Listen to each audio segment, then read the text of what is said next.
Salve to omnes, and welcome back.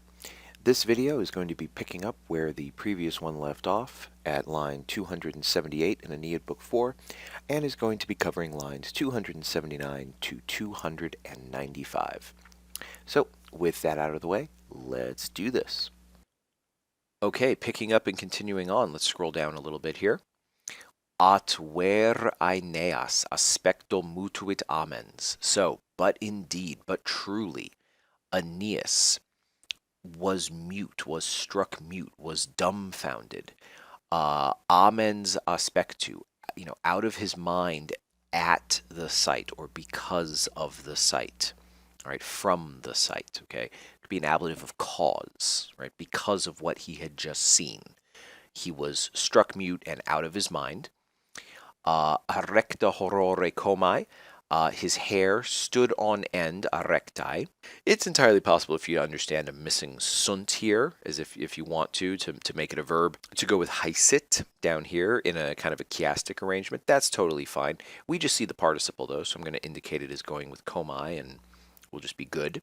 His hair stood on end with or from the horror or the shock of it. Et vox faucibus haisit, and his voice stuck in his throat. Literally his jaws, but by extension, his throat. Okay, still Aeneas. Ardetabire fuga. So he burned. Again, he's not literally on fire. He's just really eager now. To abire fuga. To go away in, right? This would be ablative of manner. In a flight. He hastened to flee, right? He burned to flee. But he burned to depart in flight, and, still with ardet governing this infinitive, he burned to abandon these sweet lands. Once again, that same idea above that Mercury mentioned of a pulchram urbem, these sweet lands, having been astonished by such a warning and command of the gods. Okay, and yes, imperio is from imperium, so it could be power or rule or dominion of the gods, but when put with monitu, a warning and command or something to that effect from the gods. This would be a subjective genitive. You could say possessive as well because it is the gods' warning and the gods' command, but it is also the warning and command that comes from the gods, so the gods are issuing it. So, your mileage on the type of genitive might vary. Okay, so now let's scroll down so we can see the whole thing that goes through his mind here, or at least most of it. We see here a series of subjunctives. These are going to be what we call deliberative subjunctives. So Aeneas is asking himself questions. So our translation for each of these should be something like should or ought, but should is probably better. Heu quid agat? Alas, what should he do? What should Aeneas do? Quo ad fatu? The second question here is quo ad fatu? By means of, ablative of means, by means of what speech, literally fatu is from forfari, by means of what speech should he dare to approach now the raging queen? The raging queen, of course, that would be Dido. Quae prima exordia? Here's the third question, right, in this tricolon of questions. What literally first beginnings? The exordium is a technical term for the beginning of a speech or oration in Latin. So literally, we would say something like, what first words, right, should he take up? All right, so how could he start his speech off in a way that would work out? What first beginnings should he take up? And so, animum nunc huc celerem nunc dividiti luc, we see the broken up nature of the thoughts here. He divided his mind, his swift mind, his rapid mind, now this way, now that way, nunc huc nuci luc. And he rapit, still animum, he snatched his swift mind into partes varias, right? Once again, this, alternative accusative plural ending, third declension. So he snatched his mind into various places, so in various directions, we might say. And he versat animum, so he turned his mind, something like that, through everything, right? Through all the possibilities. So Aeneas is thinking fast, and then let's scroll down to see what the solution is. We'll start with this part, and then we'll continue on to the next page. This is Aeneas right here, this dative present active participle. To the one going back and forth, alternating, right? Going back and forth. So thinking about a variety of things. To him, this idea seemed better or more effective, right? Potior, more potent. Here's his idea. He calls these guys, right? Menestheus, Sergestus, and brave Serestus. And then now we see a bunch of new subjunctives: optent, cogant, parent, dissimulent, okay? These are usive subjunctives. These are the orders that Aeneas is giving to Menestheus, Sergestus, and Serestus, okay? This is what they, again, we're going to translate with should. This is what they should do, but now, because Aeneas is telling his men, they become usive subjunctives, commanding subjunctives.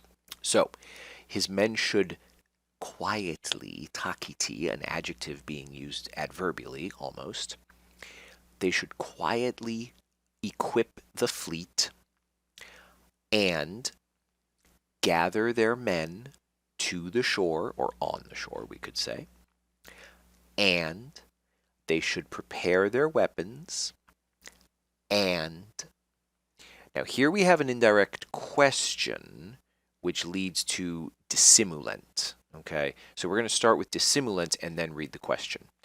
They should lie, or dissemble, they should lie, we would say, about what the cause is for, and then we get rebus novandis. This is a gerundive, going with rebus, for these things being renewed or restored. Because the fleet has been presumably in mothballs. It's been beached and unequipped because the Trojans have been living in Carthage. So, hence, novandis. Why are the Trojans renewing all of these things? If anyone asks, dissimulent. They, the Trojan men, should lie about what the reason is. Meanwhile, let's scroll down here so that we can see. Meanwhile, sese. Now we notice here that sese, despite being accusative, is our subject. That's because we have to, with this sese, we have to wait all the way until we get to temptaturum, and then we need to supply an esse to make it a future infinitive. So that's how this works. He himself, meanwhile, would try, and what would he try? He would try an approach. He would try approaching Dido, we would say. He would try an approach. Technically, of course, aditus is plural, but we can make it singular when we understand it as we translate. So when would he do this? He would do it when optima Dido, yeah, best Dido, right? She's so great, did not know, and then we're going to do speret, because this is going with Dido, and then tantos amores is going to be read as the subject of rumpi, this passive infinitive. She did not know and did not suspect. Now, normally spero means to hope, but in the context here, we're going to understand spero as something more like suspect or guess. That's going to take us into the indirect speech, which has tantos amores as the subject of rumpi. Dido either doesn't know or doesn't suspect that such love, as exists between her and Aeneas, we presume, could be broken or has been broken. Okay, so Aeneas is going to find a time when Dido doesn't suspect at all what's going on, and that's when he's going to try to approach her, and then he's going to try the tempora. Now, tempora here is going to be the antecedent of quae, which is going to take molissima and then an understood sint. Okay, so you could read, there's two options here. You could read tempora as being part of this relative clause, and in which case tempora would be nominative inside its own relative clause. Whatever times are best or softest, right? Like most suitable for speaking, fandi, the gerund in the genitive case. So, what would be the best time to speak to her, is what we would say in English. And he's going to try a method which is dexter rebus. So, dexter, we know that dexter is like on the right side. So, this is being used colloquially to mean suitable, right? He's going to find a method, a modus, which is suitable to these things, right? To what he wants to do. These are his commands to his people, right? Go get the fleet ready, gather everybody near the shore. Don't tell anyone what we're doing, right? Lie fast. I'm going to go find a good time to speak to Dido, probably when she's not expecting it, and I'm going to try, an approach that might work, and a time when it seems best, and a method that is suitable to these things that I want to do. Well, how do his men respond? Okios. This is a comparative adverb. Rather swiftly, more swiftly. Omnes imperio laeti parent. They all happily, again another adjective being read as an adverb, parent imperio. We see that imperio is a dative, but is being indicated as an object. That's because the verb pario wants a dative. They obeyed the command, his men did, and they facessunt iusa. They did the things that were ordered. They acted out the orders. They did what they were told.